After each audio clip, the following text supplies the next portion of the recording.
Fantastic. So I think we're live. So guys, thank you so much for coming out for this, I think, important meeting today. You're joining, live streaming us as well. And this is a meeting of the CPGB-ML, that's the Communist Party of Great Britain, Marxist, Leninist, just to say that. And if you want to see our website, and please do go and visit our website, because we, in addition to these educational meetings, we have so much material, information, education, knowledge to connect to the British working class, and that is our core mission. And I want everyone in the hall and everyone watching at home, please help me with that mission. So I'm going to talk a little bit about some of our publications, and inevitably that's going to touch on what I'm going to say about Palestine, because we've seen not only record demonstrations in support of Palestine, but we've seen now an increase in the repression against those trying to express solidarity and support with Palestine. And that's not an accident. And that, of course, touches on my own story. I believe Dex was trying to embarrass me by restreaming once again live my arrest. You know, arrest is something that normally one is shy about mentioning. One feels oneself to be a criminal. One feels oneself to be in the wrong. You may not hide what you're doing. But I'm very unashamed of my actions for which I was arrested. If you can be arrested for telling the truth, then it tells you, you know, we've been saying for a long time, after Goebbels, that if a state rests on lies, if its state of affairs rests on oppression, if it's fundamentally hostile to the interests of its people, and the narrative, the false narrative about everything that it touches upon is so key to its existence, then that state is rotten, and it won't last indefinitely. And so Goebbels used to say about Nazi propaganda that the truth is the enemy of the lie. And because the state rests upon lies, then he went on to say, by extension, the truth is the enemy of the state. And if we've come to be, and if I've come to be, the personification of the truth, which is so strong that the state, with all its servants, with all its resources, with all its armed men, domestic and international, finds they have to repress and arrest someone for carrying a book and trying to falsely label that book as a racist, as a race crime, then you know that actually we're onto something. And they feel themselves far more weak and isolated than they would have us believe. And then also that, you know, there are many people looking for truth, with a mass movement arising. They're almost unbelievable. They're in disbelief about the level of crimes that are being committed by our government, and the level of justification and extension of justification. It's extending to all kinds of unsavory characters, fascist proxies in Ukraine, and of course the Zionists in Israel.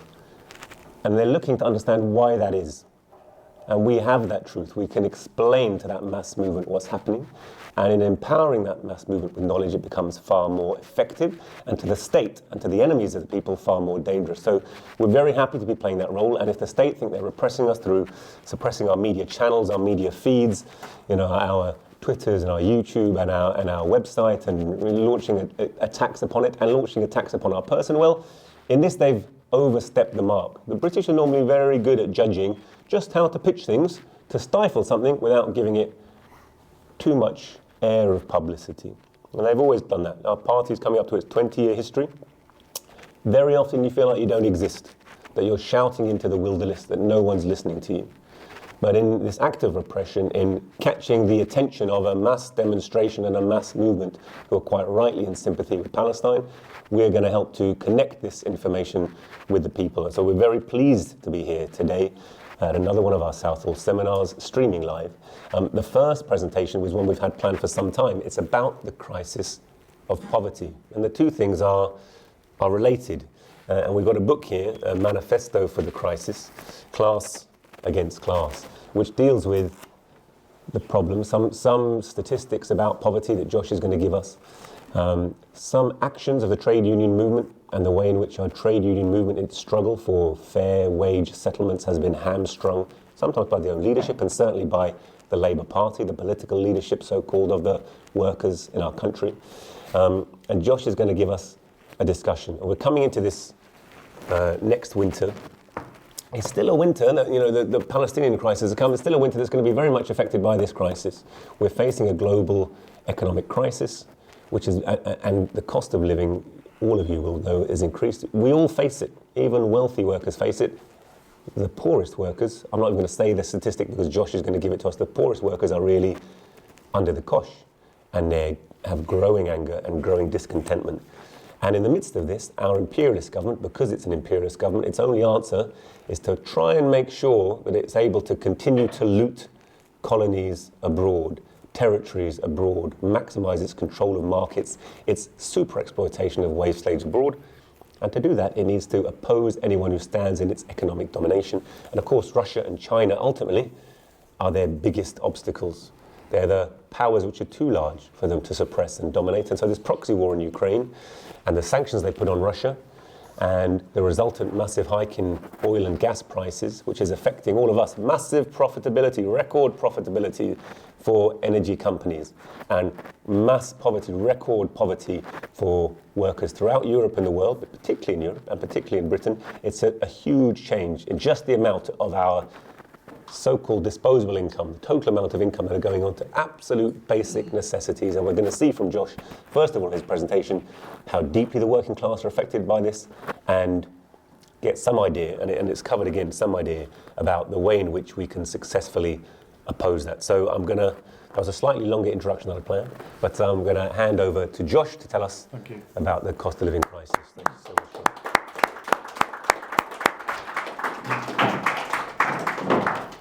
So my colleague spoke there briefly about some of the overt crimes that are done against the working masses of the world, and they're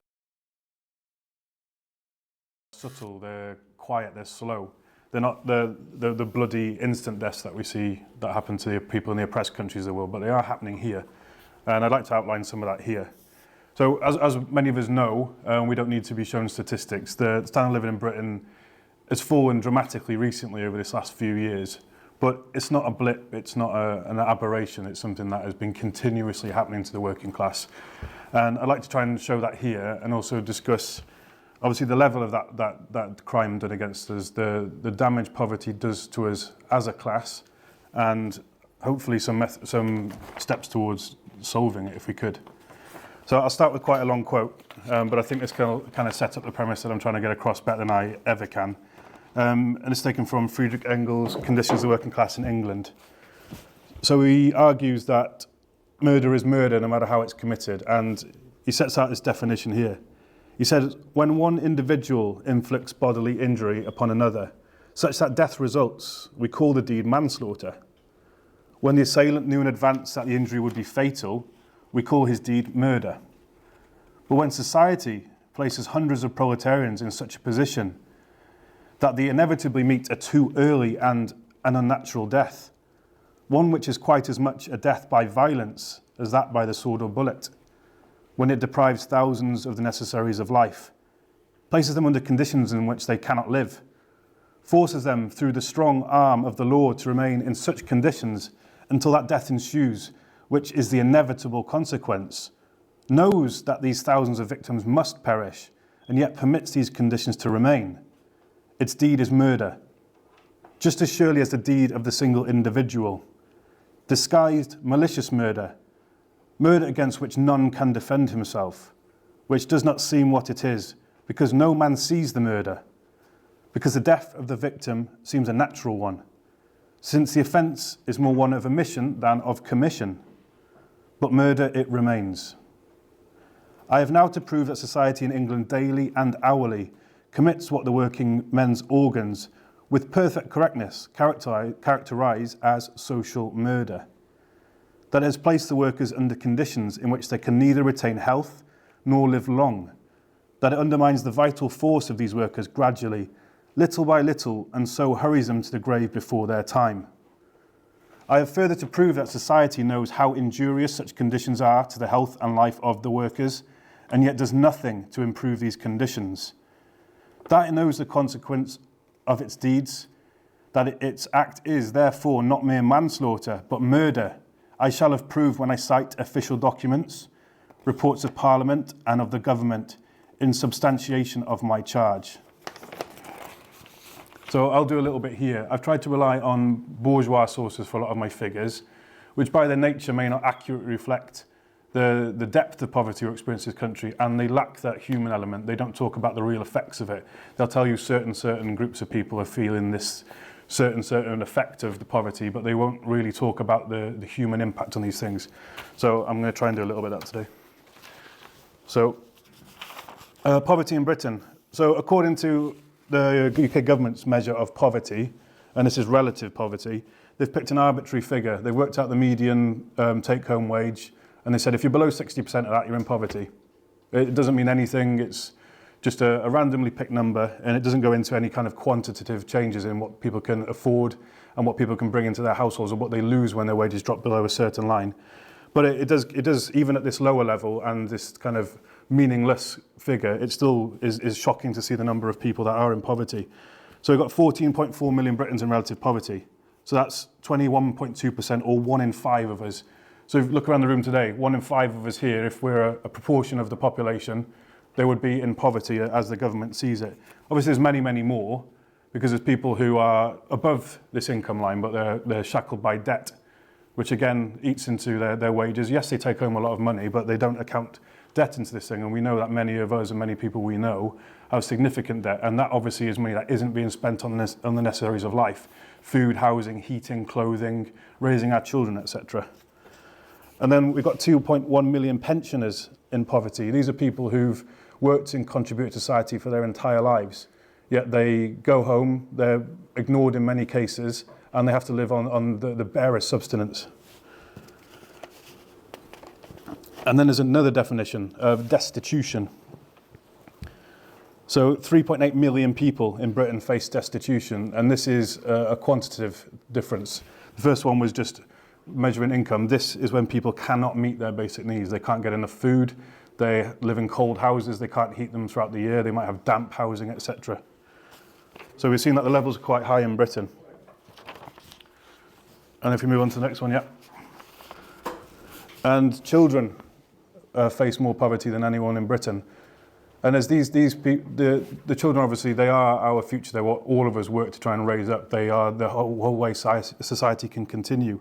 The fact that they are the biggest victims of poverty in any country, never mind one of the richest in the world, is disgusting. But we see here that a third of all children are in poverty. That's 1 in 3. So that's not a small amount. It's not any amount is unacceptable, but it's not a tiny part of our population. And poverty directly correlates with family size. If you're lucky enough to be blessed with multiple children, you are statistically going to be falling into harsher and harsher poverty. And these are some people who are earning significant wages too. There's so little support. And again, the political will does not extend to children. They are it's the hidden poverty within Britain. And then we get to that destitution again. 1 million children live in destitution. So out of the 3.8 million people in destitution in Britain, a good quarter of them are children, and that is up 88% since 2019. So we're seeing that it's not just a figure that remains stable, unacceptable in anyone's eyes, but it's a figure that is worsening and deepening as we go. And there's many factors in this as well. Food, obviously we all need it, and it's getting more expensive.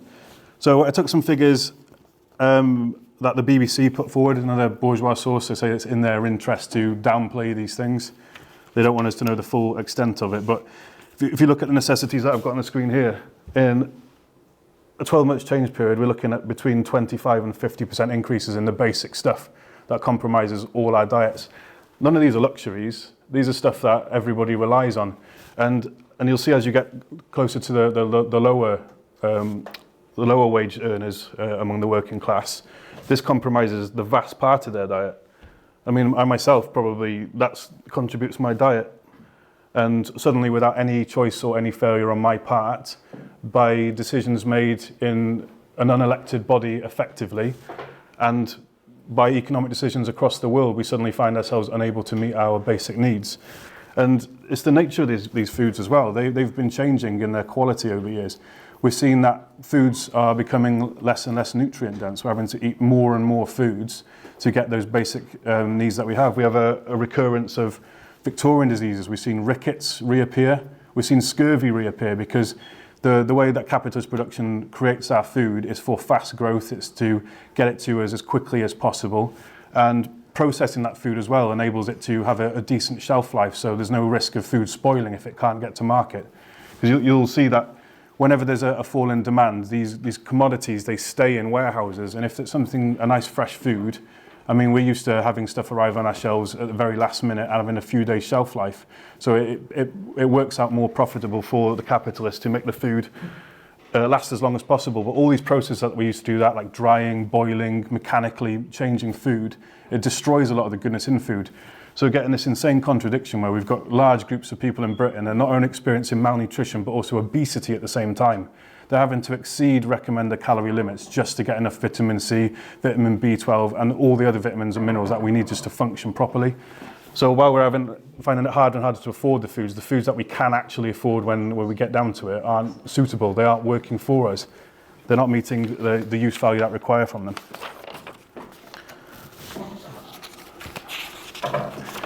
And then we move on to energy. Obviously, we need to cook our food.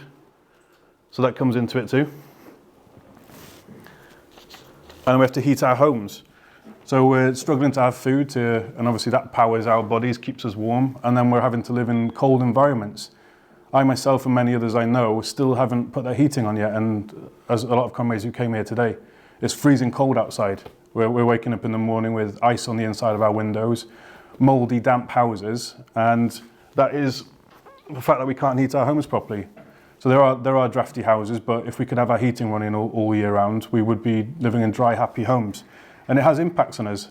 It lowers our expected life by a huge factor. I don't have the figures here, but you can probably find them yourself. But people obviously, it's a lot of a strain on the body to keep it warm at all times, puts a strain on the heart, and this toll will show later on in life. And again, going back to Engels' concept of social murder, these are things that you don't see in the moment. The damage that's done growing up in a poor house where you've got low food quality, not enough food, and in a cold environment, you get people who are dying in their 40s and 50s when they would have enjoyed a full life into their 60s and 70s. But again, because there's that lag between what seems like policy decisions now and then maybe when, say, I or someone else reaches that adulthood, they suddenly find themselves living not only shorter lives, but the quality of life towards the end of life disappears. And the individual efforts we've been told to put onto ourselves to get fit, to take the next herbal remedy that will save us, that isn't a fix for these systematic issues. The damage that's done to us by our diets and our poor living environments can't be offset by living a bit better or planning your day or getting up early for a run. Obviously, they can offset small percentages, but we're talking about systematic problems that set us up to fail before we even step out the door. And then the places are where we live is where we go on to next to. So we see that rent is going up by quite a factor. Mean weekly rent in 2008 was £153 a week. And in 2022, it was £209 a week. And the point is that there's no corresponding rise in wages in that period either. So all these things are going up, and they're not individual. Like one of us doesn't have an increase in food prices, and then we have to deal with that, or an increase in energy, and we have to deal with that, or an increase in housing. They all hit us all at the same time. So each of these factors compounds, and you found that you cannot meet these things. And then there's people who out there who maybe they want to encourage us to make better financial decisions. They say, well, don't rent, buy a house. Obviously, it's incredibly hard to buy a house now. Housing prices have rocketed up. It's harder to get mortgages now, even if you could scrape together a deposit. The thing is, it's not cheaper to buy a house. The government looks at a buy-to-rent ratio, so they work out how expensive it is to live in a house you bought and run and live in a house where you rent it. Obviously, long-term financially, there's a major difference. So if you buy your own house, at least you're paying into an asset that you can hold and retain. Although with the fluctuations in the property market, many more people are at risk of losing their properties too. So if you were to buy a house, to rent a house, in 2015, for the first time, it became equal. So it cost you the same to buy a house, meet the mortgage payments, heat it, etc., run it, all added together as if you were renting a house, paying rent, and then running it too. As of now, or 2022, that ratio is 131%. So it's 30% more expensive to buy and live and own a house. So the idea that this ignores people who own a home. They're facing the same increase in prices right across the board too. The average UK rent as well is £1,279 a month. That is obviously skewed by London, so we found out what it is excluding London, which is 1,066. And if you look at the wages that we earn, median wages is around £17 an hour, and if you're working around 35 hours a week, you'll take home maybe about £2,100, £2,200. So before you even start, half of your wages have gone into just living in a building. And that's before anything else. Again, the aforementioned food, gas. And that doesn't show any signs of stopping as well. It's a trend that keeps going up and up and up and up and up. So we do go into wages. And this is an important one. As you see here, this graph seems to undercut my argument. It's a nice graph that's going up. You see the numbers starting about £7.92 a median wage in 97. And today, the median wage is around £16, £17. You think, great, that's a massive increase. But if you actually look at the increments between them, they might, if you're lucky, meet inflation of those years. And the way the economy is run at the moment is they want to keep inflation at 2%. That's their aim. It's not an accident. It's not something that is forced on them. They like to keep it that way. It's something that's obviously constantly putting downwards pressure on wages. It pushes prices up on foods, etc.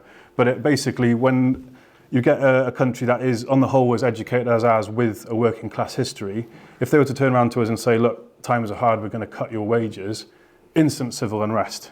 But they don't. They let this inflation rate chew at our wages silently in the background, whilst constantly repeating in the bourgeois press, inflation, we must get inflation down to 2%, because it tends to be over it most years. So when they succeed at getting that inflation down to 2%, then we think, brilliant, these guys really know what they're doing. They're running the country. Great, we can calm down, it's only 2%. But that 2% compounds, and we find that 2% is going on and on and on and on and on. And then we pass a certain period of time, and we've got 300% increases in some prices of things and no corresponding wage increase.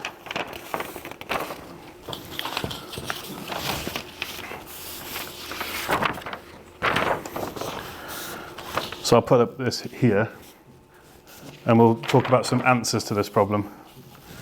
I think that picture speaks for itself in a way. So why is our living standard dropping, and what point is it dropping from? Because any student of Marxist economics knows that our wages are effectively the price of labour power. They're set at the reproduction of producing a labourer and the next generation, etc. So they tend towards this bare minimum at all times. But people in Britain have enjoyed, or I say enjoyed, they've experienced somewhat higher wages given to them in comparison to this. We've got a very expensive labour power in this country. And we have that in great thanks to the post-war concessions that were given to us, or were fought for from one side by the working class. Obviously, we beat the fascist threat as a allied collective after World War II, but then we returned home and we had this hardened group of fighting, mostly men, women too, and they came home, and the economy was in shambles. So not only were we fighting for this country that doesn't really support us, we had this glorious example of the Soviet Union, who were even during this terrible war that inflicted so many casualties on them. Some 27 million of their best and brightest were destroyed in this war to hold back fascism. Even then, as soon as they came back home and hit the ground running, all of the great industrial power of the USSR was turned into giving these people homes, food, and rebuilding everything. And obviously, if our bourgeois leaders had sat back on their laurels and just let the country continue as it is, they would have had an armed uprising effectively straight away, and they were aware of this. There wasn't one bourgeois party who brought this in as well. Obviously, Labour like to talk about all the concessions that they brought in, all the improvements to British life, but it was very much a consensus across Parliament. There was a coalition government who brought a lot of these measures in, and some people think that they aren't aware of this. I think the bourgeoisie are very class aware, unlike a lot of people in Britain at the moment. They understand the class struggle. And while we had to have a very militant working class at the time, we had a strong communist party, etc., who contributed a great deal in the preparations to the war, and obviously fighting fascism across Europe too. They didn't want to have that head-on confrontation, so they effectively gave us this big package of concessions and reforms. And we went to sleep in a way. We'd learnt how to fight, and many of us thought we'd won. And some communist parties at the time even thought, well, if we can get these concessions out of the bourgeois parties, then why don't we continue in this route? And we went to sleep. We went back to work. We enjoyed our secured housing. I mean, housing packages were rolled out. Food production was obviously very high after World War II. A lot of our industry had switched to that.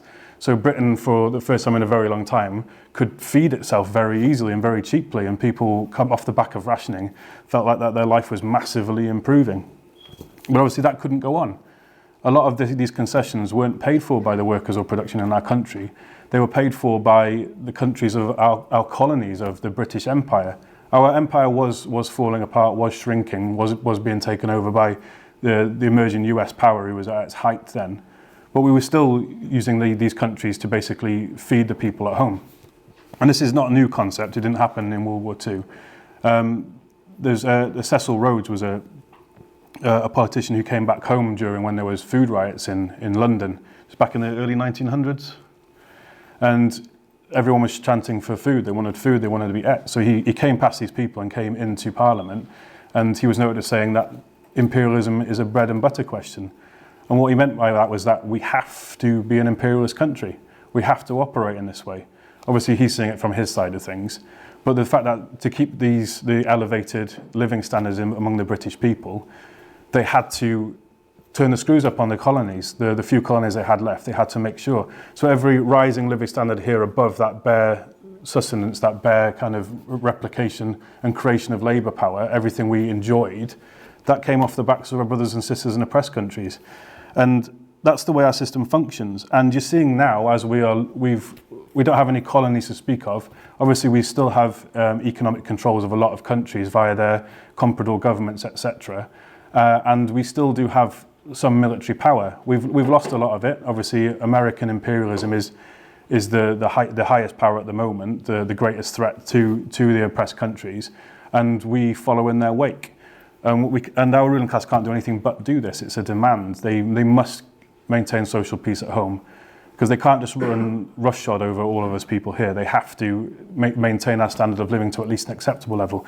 But they're finding out it's not something they decree or can choose. They have to have the material basis behind it. And the ability to rape the world, to loot the world as they have been doing, is being seriously curtailed. Not only because Britain is not the leading imperialist country anymore, the empire is a tiny thing compared to what it was, but there are alternatives happening. Every time we see a national liberation movement achieve its aims and break away from imperialism, that's another country that's unable to be looted by imperialist countries like our own. And then on the other side, we've got countries like China and the BRICS initiative and the BRI, the Belt and Road Initiative. They're coming in and they're offering an equal way to basically develop and to break away from US imperialism. Because the way that US used to work is that it would come in, it would offer these amazing seeming deals. They would say, we'll give you 100 billion, 50 billion, or whatever. Obviously, the vast majority of that wouldn't reach the masses of the people. The compradors who run that country, who were basically listening to US diktat, would do very well out of the deal.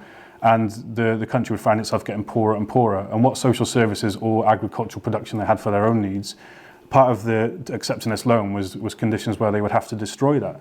They would say, stop producing food for yourselves, produce food for selling on the market. So a country that would be self-sufficient, many countries in Africa can easily be food sufficient. They've got great agricultural land, and they can produce to feed themselves. But if they do, they face massive repression, either by their own governments who are in the pay of their imperialist masters, or the imperialist countries interceding directly, as we've seen. I mean, recently we've seen a lot of the French imperialists kicked out of West Africa.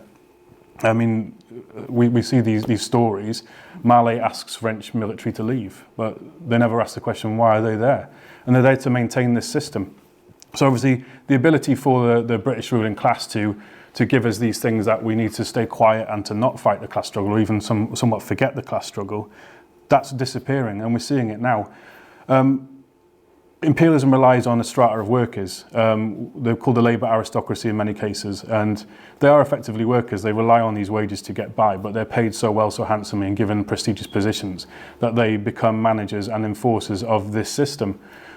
So those are the least likely to face the brunt of these lowering in in living conditions, and it tends to fall to the lowest workers. We're seeing it happen to middle strata workers. Some people call them middle workers. It's a bit middle class, but it's a bit of a misnomer. They aren't a class in themselves. They earn more, but they still rely on selling their labour power to get by. But the labour aristocracy, as opposed to the working class proper, the ones who work and don't maintain the system directly politically, they produce in it. They are not only being pushed to have less. The workers at the bottom are being pushed where they cannot survive on what they've got left. And you're seeing lots of people who maybe 2 or 3 years ago weren't political. They didn't think it was a pressing issue for them to understand how the country works, how production works. They're finding out more and more that they're, for the first time in their entire lives, are having to watch how much gas they're using. And it's novel and it's new. And obviously it's very sad to see, but at this point, you see these group of workers who, again, unknowingly or knowingly, they fronted for the system, kept it going, quieting down any question when it came to dealing with the system in a way that isn't just reformist, a true change to the system. Even there, they're more receptive to our revolutionary ideas, the idea that this system is working. And it is working because it's not meant to provide us with everything we need. It's not meant to keep us happy and content and healthy. It's meant to constantly take a lump of capital, pass it through means of production and add workers' labour to it and come out larger and larger and larger. That's its only imperative. So it struggles to do that sometimes with its overproduction cycles, etc. But that is its aim. Workers' well-being is not its aim. So when you get a lot of the liberal critics of capitalism, they say that it's not working. What are these fools doing? We need better managers in charge. These politicians, they don't know what they're up to. They do. They get the same figures that I've had here. I'm using their figures. I'm using the ONS figures. I'm using reports that they do. So they are aware of the depths of poverty we're falling into. The thing is they're lacking is political will, because they're managers of a capitalist system. They're not managers of a socialist system, a communist system, where production will be organised for need and not for profit creation. So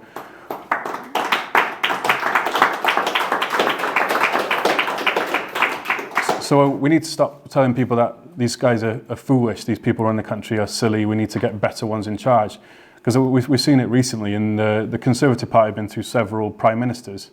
I mean, they've got the most sensible guy in a long time. He speaks well, he seems to be less ravenous, anti-immigrant, he seems to be for more balanced economy in his rhetoric.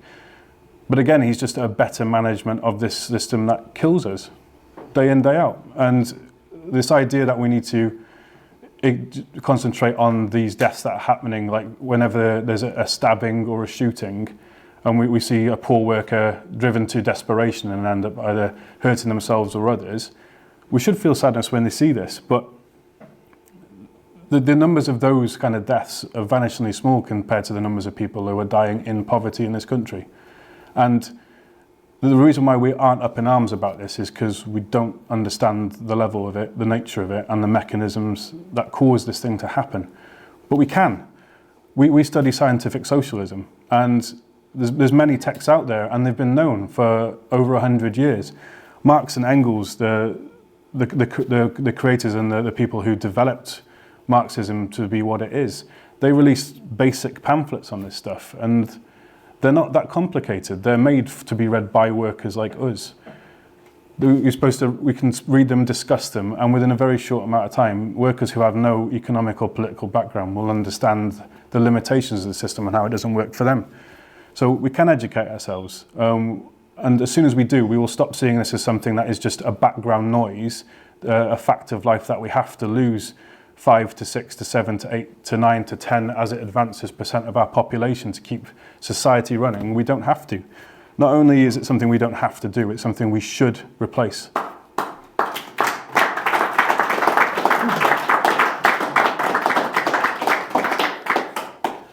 I'm going to quote another famous socialist here, Margaret Thatcher.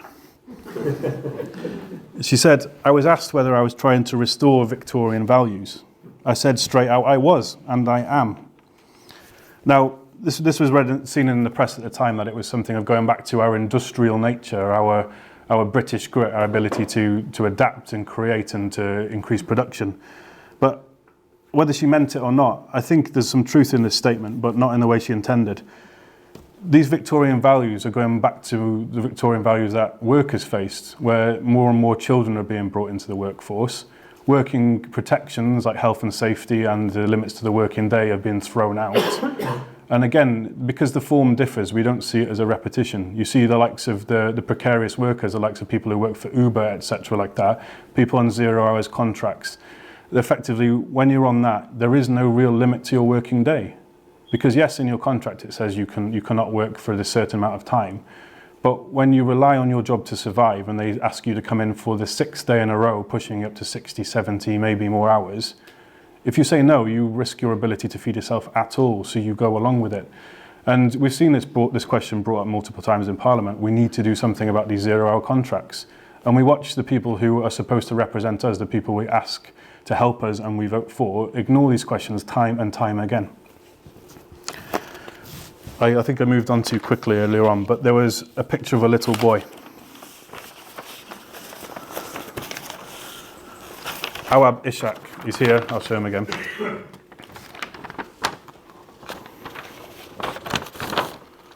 There. So he was 2 years old in this picture. This was a fortnight before he died. His parents were living in a house, and it was in such poor condition that they were basically growing mushrooms and fungus on all the walls. And they weren't quiet about it either. They didn't just sit and wallow in it. They didn't let it happen. They contacted the authorities on multiple occasions, and they took him to hospital, and he was told he had asthma, and they even mentioned that there's a lot of black mold in the home. And they said, yeah, it does exacerbate these problems, but it's nothing to worry about, just open the windows. So in the depths of winter, when you're expected to open your windows, again, puts massive strain on a body, especially a young one. He was taken to hospital and he stopped breathing in hospital. And I think we can talk about all the figures in the world, but these are the people that are dying when these things happen. And they're completely avoidable. I mean, just before his death, there was a vote in Parliament. And the vote was a simple one. There was obviously a lot of legal obfuscation, but the whole vote was whether people who rent out a building should make sure it is fit for human habitation. Now, if I asked anyone in this room to argue against that, I don't think we find a single one of us. But the people who, again, we think represent us and we think are there to help us, they chose to oppose this because the vast majority of them are also landlords, or have interests where that landlords basically tell them, vote this way, vote that way. Or there's very many landlords they rely on to stay in their position. And I think I'll finish on this point, is that this is what we need to get past. The point is waiting for these people to help us. Obviously local councillors end up right to Parliament, and we're all looking forward to the elections next year. And we're being told that we need to do something about this. But the limits of what we're allowed to do is to vote for the other party, and this other party is Labour. But they're Labour in name only. And we can't expect any saviour to come through a system such as our bourgeois parliament. I'll keep referring it to as a bourgeois parliament because it's not that it's compromised of bourgeois, it serves the bourgeoisie.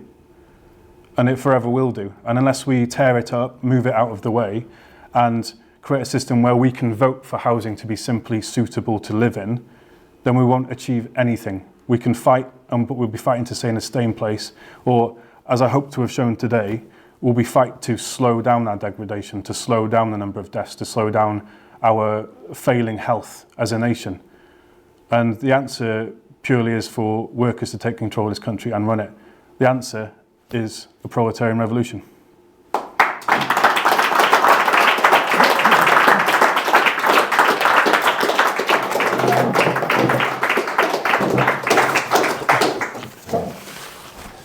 Josh, thank you so much for that very moving and insightful presentation. And I think it's very easy to see the problems that we face in society. We're encouraged always not to see the solution. You know, they're very difficult problems, they're very complex problems. It's very hard to get your head around it. No one really knows what should be done. We're doing our best. Individual blame, individual lack of initiative, alcohol, drugs, turn it into a moral responsibility. But the economic system is designed and it's in place to crush working people, to extract maximum surplus value from them, to have maximum profitability. And, it's not unusual when you see parties present their manifestos. They talk about conditions in which business will thrive and make maximum profit for business, and everything should go to business, and in that way the economy will benefit and we'll all benefit. Remember that very famous Thatcherite scene which is saying, you socialists, you want us to become more equal, but us all to go downhill. We want us to go, everyone become richer. Yes, some will become, more rich than others. It's a totally false representation of what capitalism is. Capitalism polarizes wealth in the most insane way. And all the problems that we as working people face are derivative of that. This question of poverty, impoverishment of the working people of the richest countries and the poorest countries is the news. It's the news all day, every day, morning, noon and night. All the other stories are derivative: immigration, banking crisis, financial issues, murder, robbery, destitution, child poverty, drugs. All of the problems we face in society are derivative from the economic system, which systematically impoverishes working people. So it's important to realize that when our politicians stand up, they don't really represent working people.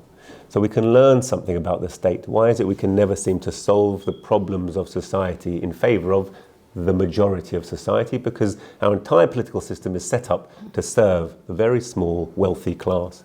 We know that 6 or 7 billionaires have more wealth than half of humanity's population, and those billionaires live predominantly in the largest capitalist powers. Anglo-American capitalism wants to protect that system at all costs. And so when they organise their expeditions abroad, when they support regimes abroad, they do it not to solve the problems of poverty at home or abroad, but to reinforce them, to maintain them, to keep people in their place as wage slaves. And this is what we need to understand. And this is why this question of poverty at home and the attitude of both Labour and Tory towards it, because they'd all say they don't want it. They'll all say, oh, it's terrible what's happening, and wring their hands about it, while continuing to enforce the wealth and privilege and the direct links to power of those who are responsible for it. And it's very important that you bear that in mind.